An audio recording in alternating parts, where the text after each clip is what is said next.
सारे हमारे पीसीसी कांग्रेस की कार्यकारिणी की मीटिंग थी। सारे जिलाध्यक्षगण और सभी पदाधिकारियों की मौजूदगी में संविधान बचाओ अभियान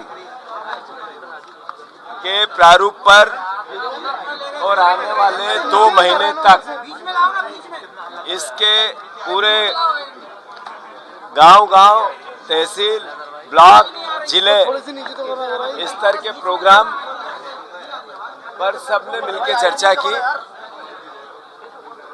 140 करोड़ लोगों के अधिकारों की रक्षा का ये संविधान है और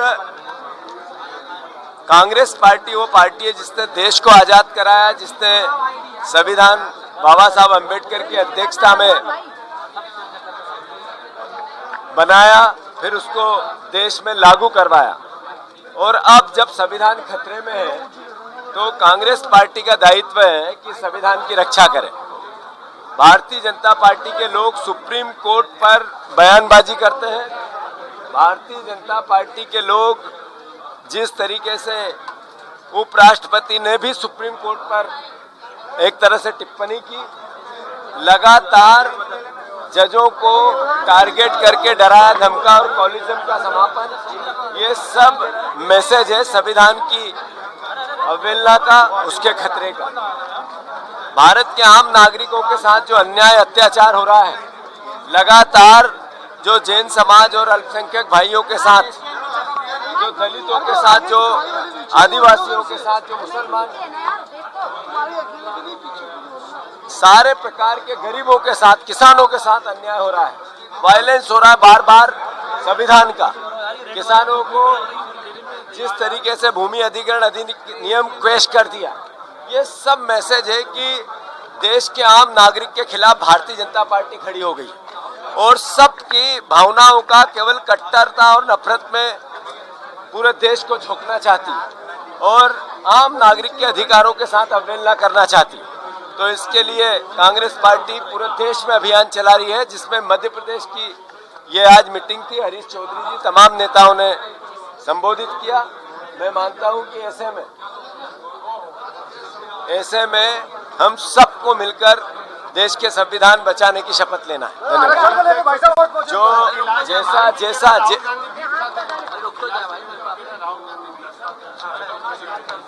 ये कैलाश विजयवर्गीय जिस तरीके से बात करते हैं, ये देश का ध्यान भटकाते हैं। देश में सबसे ज्यादा बीफ एक्सपोर्ट मोदी जी करते हैं। सबसे ज्यादा बीफ का भारत से बाहर जब जाता है तो उसके अगर कोई दोषी है तो भारतीय जनता पार्टी और नरेंद्र मोदी की सरकार है। जितने मध्य प्रदेश में कत्ल खाने चलते हैं, महाराष्ट्र में चलते हैं गायों के, अगर दोनों जगह बीजेपी की सरकार है तो कैलाश विजयवर्गीय जी उसी सरकार के मंत्री हैं, तो दोषी हो तो आप हो।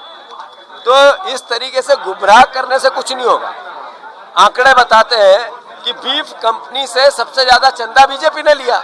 तो कैलाश विजयवर्गीय जरा अपना चेहरा आईने में देखें और रिकॉर्ड देखें, तब उनको पता चलेगा कि गाय का हम ही थे जिन्होंने इतनी गौशालाएं बनवाई, हम ही थे जिन्होंने गौशालाओं के लिए राशि निर्धारित की। आपके राज्य में ज्यादा बीफ एक्सपोर्ट होता है, तो कौन दोषी और कौन नहीं है वो बताएंगे। दूसरी बात जो आरक्षण को लेकर 27% आरक्षण को लेकर मोहन यादव जी का बयान आया, मैं मानता हूं कि अगर कोई दोषी है 27% आरक्षण को लागू करवाने में, तो ये मोहन यादव, शिवराज सिंह और बीजेपी। मोहन यादव जी गुमराह करते हैं प्रदेश को, डेटा बताता है, कोर्ट की प्रोसीडिंग बताती है। अगर मैं उनको चुनौती देता हूं कि आपके वकीलों ने कोर्ट में जो झीरा की वो सार्वजनिक करो, पता चल जाएगा कि आप इस 27% ओबीसी के आरक्षण को रोकना चाहते थे कि नहीं चाहते थे। अरे हमने 27% आरक्षण दिया, कमलनाथ जी की सरकार ने दिया, कानून बना के दिया। ऐसे ही हमने रेवंत रेड्डी है, उन्होंने 27% आरक्षण दिया। राहुल गांधी जी ने बार बार किया कि हम 50% की कैप को भी तोड़ना चाहते हैं आरक्षण की। हम गरीब के साथ हैं, हम समाज में समरसता लाना चाहते हैं, इक्विलिटी लाना चाहते हैं, और कांग्रेस पार्टी इस अभियान को करती रहेगी।